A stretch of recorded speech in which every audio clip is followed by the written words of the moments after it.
2 বছর আগে কূটনৈতিক বিরোধের কারণে বন্ধ হয়ে যাওয়া বাণিজ্য আলোচনা আবার শুরু করতে যাচ্ছে ভারত ও কানাডা।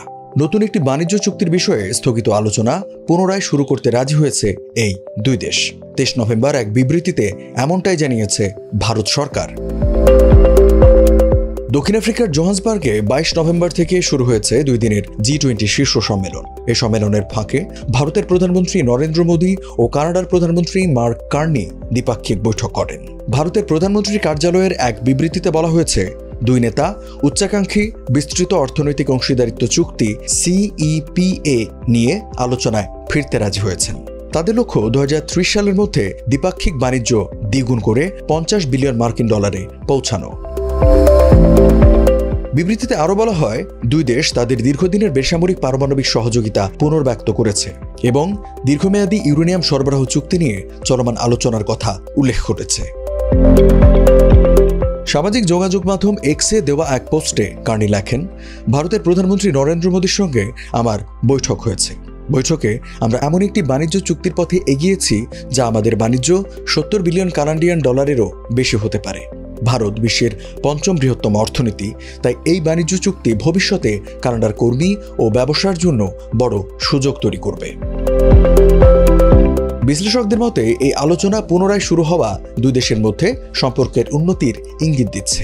যুক্তরাষ্ট্রের বাইরে বাণিজ্য সম্পর্ক বাড়ানোর উপর জোর দিচ্ছেন কার্নি। তিনি আগামী দশকে কানাডার নন-US রপ্তানি দ্বিগুণ করার প্রতিশ্রুতি দিয়েছেন। 2023 সালে কানাডা CEPA আলোচনা স্থগিত করে। তখন অটোয়া অভিযোগ করে একজন কানাডিয়ান শিখ বিচ্ছিন্নতাবাদীর হত্যায় ভারতীয় সরকারে জড়িত থাকার প্রমাণ রয়েছে। তবে নয়াদিল্লি সেই অভিযোগ অস্বীকার করে।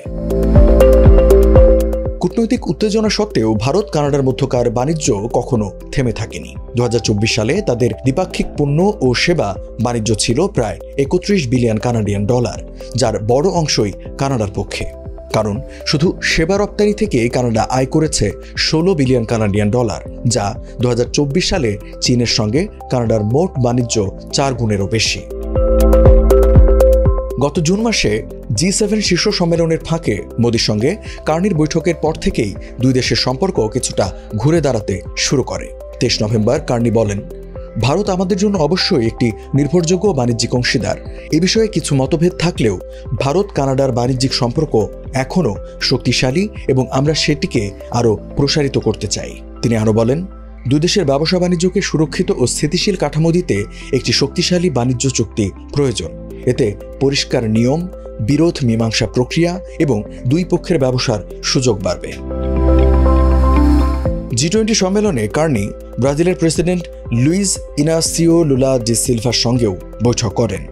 সেখানে এই দুই নেতা কানাডা মেরকোসুর মুক্ত বাণিজ্য চুক্তির আলোচনা জোরদার করার বিষয়ে সম্মত হন।